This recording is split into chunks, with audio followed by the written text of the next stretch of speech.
कि जानबूझ करके समाजवादी पार्टी के जो वोटर हैं उनका वोट डिलीट कर दिया गया।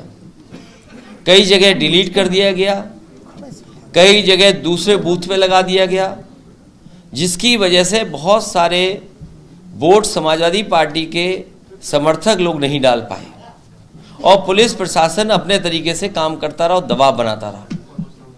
इसलिए अब वोटर लिस्ट जो 22 जनवरी को प्रकाशित होने जा रही है, उसमें जो हमारा वोट कट गया है या जो बढ़ने से छूट गया है, उसकी तैयारी विधानसभा स्तर पे भी और पार्टी के सभी पदाधिकारी और जो चुनाव लड़े हैं वो अपनी महत्वपूर्ण भूमिका निभाएंगे, जिससे कोई भी वोट छूट न जाए।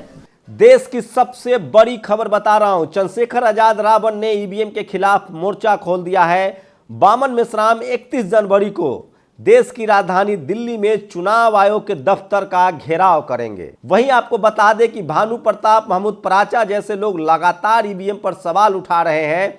और सोचिए, खुद सुप्रीम कोर्ट ने कहा था कि ईवीएम भरोसेमंद नहीं है और उसके बाद वीवीपैट लगाने का ऐलान किया गया था। प्रशांत भूषण ने तो ट्वीट कर दिया है कि ईवीएम में के द्वारा जो वीवीपैट लगा उसके जो शीशा है उसको काला क्यों किया गया, क्योंकि अब जो वीवीपैट आता है उसमें शीशा लगता है। सवाल है कि चुनाव आयोग क्यों कह रहा है कि वीवीपैट गिनने से देर लगेगी। सवाल है कि 1 महीने वोटिंग होने तक जब ईवीएम संभाल के रखा जाता है तो आखिर सवाल है कि काउंटिंग में 2 दिन इंतजार क्यों नहीं किया जा सकता है। वहीं पूर्व चुनाव आयुक्त कुरैशी का कहना है कि वीवीपैट की गिनती कोई बड़ी बात नहीं है। तो सबसे बड़ा अपडेट है चुनाव आयोग को लेकर। और वहीं इंडिया गठबंधन लगातार एकजुट हो रहा है। खबर आ रही है कि बीएसपी सुप्रीमो मायावती जो है वो भी इंडिया गठबंधन में शामिल हो सकती है। आज वैसे आकाश आनंद ने अपना नंबर जारी किया, तो वो तमाम बड़ी खबरें जो आज सोशल मीडिया पर वायरल है, जो पॉलिटिकल खबरें हैं।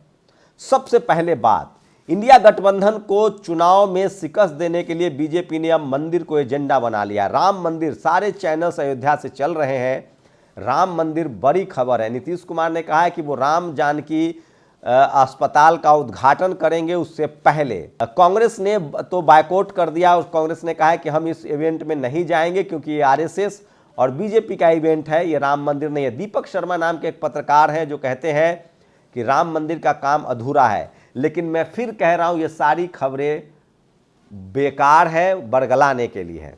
कैसे जीत सकता है इंडिया गठबंधन, जो सबसे बड़ा सवाल है, मैं उसको आज डिकोड करूंगा और आप लोग अपनी प्रतिक्रिया दीजिएगा और अगर सही लगे वीडियो तो शेयर कीजिएगा। इंडिया गठबंधन तभी चुनाव जीत सकता है जब इसमें बीएसपी को भी शामिल किया जाए और ओवैसी को शामिल किया जाए, सबसे पहली बात। दूसरी बड़ी बात, ईवीएम को लेकर एक देशव्यापी कैंपेन चलाया जाए और सुप्रीम कोर्ट में ये मामला है ऑलरेडी, और चुनाव आयोग को मजबूर किया जाए कि वीवीपैट कम से कम जनता के हाथ में वो पर्ची आए और वो पर्ची को एक बॉक्स में डाले और वहां उसकी काउंटिंग हो। एक बात। दूसरी बात, इससे भी जो बड़ी बात है, जो ईवीएम का भी बाप है, जो वोटर लिस्ट में जो लोगों के नाम दर्ज हो रहे हैं उसमें किसी का नाम न छूटे। बीएलओ अधिकारियों पर नजर रखनी पड़ेगी और देखना पड़ेगा कि क्या किसी भी, खासकर एससी, एसटी, ओबीसी, अल्पसंख्यक और किसानों का नाम तो नहीं छूट रहा है चुनाव आयोग के पन्ने में दर्ज होने से। और ये बहुजन समाज की भी जिम्मेदारी है, किसान कम्युनिटी की भी जिम्मेदारी, अल्पसंख्यक समाज की भी जिम्मेदारी है कि वो अपना नाम मतदाता सूची में सही करवाए, दर्ज कराए। तो बीएलओ पर नजर रखनी पड़ेगी, अधिकारी जो है वो किसी का नाम न छोड़े।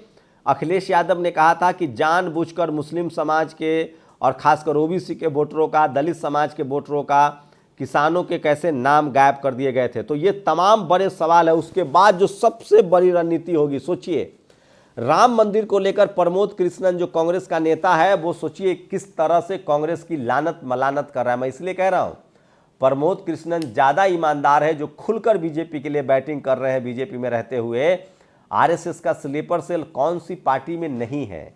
भारत की कोई भी पार्टी हो, वहाँ सवर्ण समाज का अगर कोई नेता है तो वो आरएसएस से जुड़ाव महसूस करता है, बीजेपी से जुड़ाव महसूस करता है और उसके लिए सबसे ज़्यादा उसके समाज का हित है। और इसीलिए वो किसी पार्टी में रहे, राजनीतिक रूप से वो किसी पार्टी में रहे, पद के लिए किसी पार्टी में रहे, सम्मान के लिए किसी पार्टी में रहे, लेकिन वो अपने समाज का हित देखता है। जैसे रविशंकर प्रसाद बीजेपी में हो या राजीव शुक्ला कांग्रेस में हो, दोनों की विचारधारा सेम है। अब सवाल है कि इसको हराने का तरीका क्या है। तरीका एकदम आसान है। अगर तमाम विपक्षी दल फैसला कर लें कि हमें किसी भी कीमत पर सवर्ण समाज को टिकट नहीं देना है, जो बीजेपी जैसे वो हमको वोट नहीं करते हैं, ठीक वैसे ही जैसे बीजेपी मुस्लिम समाज को टिकट नहीं देता है, उसे पता है कि वो हमें वोट नहीं करेंगे और 15 से 18% मुस्लिम समाज को दरकिनार कर देता है, करती है बीजेपी, और वो जो टिकट बचता है उस टिकट को वो सवर्णों की टिकट बढ़ाते हैं और ओबीसी का टिकट बढ़ाते हैं। आज भी एससी एसटी को उतना ही टिकट मिलता है। अगर विपक्षी गठबंधन यही फॉर्मूला अपना ले और सवर्णों को टिकट न देकर, विपक्ष के जो जितने दल हैं, क्योंकि सवर्ण आपको वोट करते नहीं है, तो विपक्षी दल सवर्णों को टिकट न देकर उस टिकट को 50% जो टिकट आज भी पैसे के दम पर, रसूख के दम पर, प्रचार के दम पर, भोकाल के दम पर सवर्ण समाज के हिस्से में जाता, अगर उन टिकटों को ओबीसी की तमाम कम्युनिटीज को टिकट दिया जाए, मुस्लिम को टिकट बढ़ाया जाए, एससी एसटी को रिजर्व सीट से ज़्यादा टिकट दिया जाए, तो सबसे मारक हथियार होगा और बड़ा पोलराइजेशन होगा। और जाति जनगणना और रिजर्वेशन 2 बड़ा मुद्दा है, बैकलॉग तीसरा बड़ा मुद्दा है, और सबसे बड़ी बात कॉर्पोरेट सेक्टर में आरक्षण लागू करेंगे, ये बड़ा मुद्दा हो सकता है, क्लोजियम हटाएंगे, उससे भी बड़ा मुद्दा हो सकता है, और सबसे बड़ा मुद्दा टीवी और अखबार में आरक्षण लागू करेंगे। अगर ये फैसला कर दिया विपक्षी दलों ने तो बीजेपी को जमीन तिल पैर रखने की जगह नहीं मिलेगी। ये वो एजेंडा है जिस पर वो चुनाव बीजेपी को हराया जा सकता है, बाकी नहीं। और सबसे बड़ी बात है, बीजेपी से ही प्रेरणा लेनी पड़ेगी। जैसे सोचिए किस तरह से बीजेपी उन तमाम लोगों को चुनाव लड़वाता है जो किसी भी तरह से विवादित हो। किस तरह से एक भोपाल से एक साध्वी को जो आतंक के आरोपी थी उनको टिकट दिया गया और वो संसद आ गई, और 2 बार किसको हराया? स्लीपर सेल दिग्विजय सिंह को। जब आरएसएस के ही 2 लोगों को, आरएसएस के लोगों को चुनना पड़ा, सवर्ण मतदाताओं को, तो उन्होंने दिग्विजय सिंह को नहीं चुना, उनको चुना। उसी तरह से विपक्षी गठबंधन को कुछ बड़े नेताओं को एक प्रचार में छोड़ना पड़ेगा, जिसमें सबसे बड़े नाम है स्वामी प्रसाद मौर्य। ये बड़ा काम कर सकते हैं, बहुजन वोटों को दिला सकते हैं। दूसरा बड़ा नाम है चंद्रशेखर आजाद, तीसरा बड़ा नाम है हनुमान बेनीवाल। इन सबको सम्मान देना पड़ेगा। उसके बाद दिल्ली के पूर्व सोशल जस्टिस मंत्री और वर्तमान में आपके विधायक राजेंद्र पाल गौतम, इनको देश भर में प्रचार करवाना पड़ेगा। उसके बाद आपको बता दें कि आरजेडी के जो मंत्री हैं चंद्रशेखर राय और अब फतेह बहादुर, ऐसे जो सोशल जस्टिस के नाम पर खुलकर बोलते हैं और जिसके इस देश के 85% बहुजन समाज के लोग लाइक करते हैं, एससी एसटी ओबीसी किसान समाज के लोग, तो धर्म के पैरेलल जो राजनीति होगी वो सोशल जस्टिस आरक्षण की राजनीति होगी और मीडिया में आरक्षण लागू हो जाएगा। ये फैसला अगर ये तमाम दल करते हैं तो इनको चुनाव जीतने में कोई देर नहीं लगेगी और ये सबसे बड़ा काम होगा। और सड़क के नेताओं को टिकट देना होगा, चाहे डॉक्टर रितु हो, चाहे रतन लाल हो, चाहे लक्ष्मण यादव हो, चाहे दिलीप मंडल जैसे लोगों को राज्यसभा भेजना पड़ेगा। ये प्रतीकात्मक लड़ाई जब तक नहीं लड़ेगा विपक्ष, तब तक ये नहीं जीत सकते। मैं फिर कह रहा हूं, सोचिए सूर्य प्रताप सिंह जैसा रिटायर्ड आईएएस जो दिन रात बीजेपी को गाली देता था, वो आराम से धर्म के नाम पर बीजेपी में शिफ्ट हो गया। तो धर्म की राजनीति का एक ही काट है, सोशल जस्टिस, जाति जनगणना, नीतीश कुमार का फॉर्मूला, कर्पूरी ठाकुर का फॉर्मूला, मान्यवर साहब का फॉर्मूला, और उसके बाद गठबंधन में किसी भी कीमत पर मायावती जी को, ओवैसी को, चंद्रशेखर आजाद को, हनुमान बेनीवाल को, मुकेश सहनी को, और अगर वैसे तो मुझे कम उम्मीद है चिराग पासवान जैसे, अनुप्रिया पटेल, निषाद जी को भी रास्ते क्लियर रखने पड़ेंगे कि अगर आप आना चाहें तो हम बीजेपी से ज्यादा सीट देंगे आपको। क्योंकि मैं फिर कह रहा हूं, कांग्रेस के बूते की बात नहीं है बीजेपी को हरा लेना। बीजेपी को रीजनल और एससी एसटी ओबीसी लीडरशिप वाली पार्टियां ही हरा सकती है। सपा बसपा गठबंधन हरा सकता है, सपा बसपा आरएलडी जो जयंत चौधरी है यही हरा सकते हैं, चंद्रशेखर का कॉम्बिनेशन हरा सकता है, एसपी बीएसपी हरा सकती है, आरजेडी जेडीयू हरा सकती है, जेएमएम हरा सकती है, उसके बाद डीएमके हरा सकती है। कांग्रेस को गठबंधन में रहना पड़ेगा। और मैं फिर कह रहा हूं, इस बार देखिएगा सबसे कमजोर कड़ी साबित होगी ममता बनर्जी पश्चिम बंगाल में, क्योंकि उनका सवर्णवाद छूटेगा नहीं। इस बार बीजेपी को बंगाल में सीटें मिलेंगी, उड़ीसा में सीटें मिलेंगी। मैं फिर कह रहा हूं, जहां जहां सवर्ण लीडरशिप वाली पार्टियां सत्ता में हैं, लेकिन वहां बहुजन समाज की पार्टी जीत सकती है, बीएसपी बड़ा फैक्टर हो सकता है। तो मैं फिर कह रहा हूं, ये वो फॉर्मूला है जिससे विपक्षी दल इंडिया गठबंधन को हरा सकता है। गांठ बांध लीजिए, सबसे बड़ा फॉर्मूला ईवीएम को लेकर लगातार चेतना फैलाना पड़ेगा। चंद्रशेखर आजाद इसको लेकर आंदोलन चला रहे हैं और 31 जनवरी को दिल्ली में बामसेफ बामन मेश्राम गुट ने ऐलान किया है कि हम विरोध करेंगे। दूसरा सबसे बड़ा स्लीपर सेल जो आरएसएस का, सवर्ण समाज का टिकट काटना पड़ेगा क्योंकि वो आपको वोट नहीं करते हैं।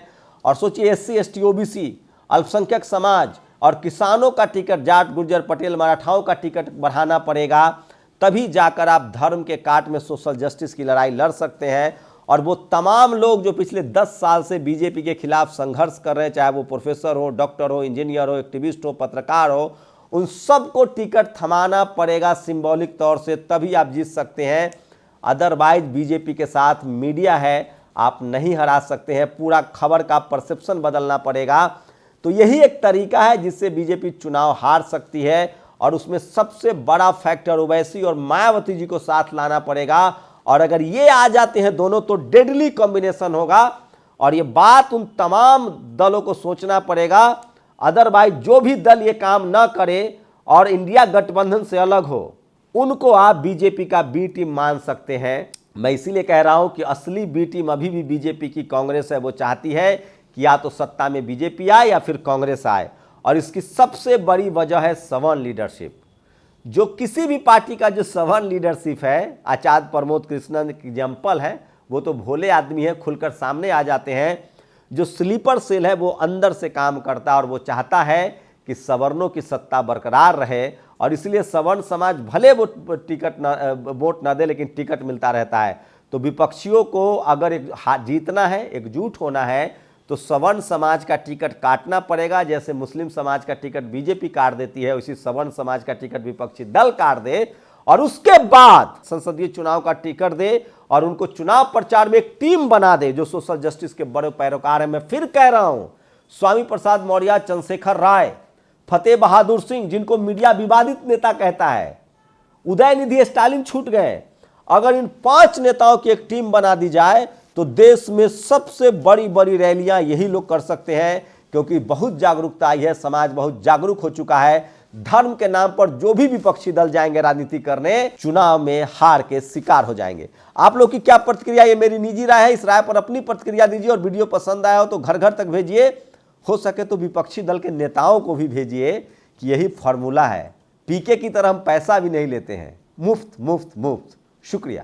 नेशनल दस्तक की आपसे गुजारिश है कि अगर इसको बचाना चाहते हैं तो नेशनल दस्तक को सब्सक्राइब करने के लिए रेड कलर के सब्सक्राइब बटन को दबाएं, फिर बेल आइकन की घंटी दबाएं। नेशनल दस्तक को बचाने के लिए बहुत जरूरी है कि हर खबर को शेयर करें, लाइक करें, कमेंट जरूर करें।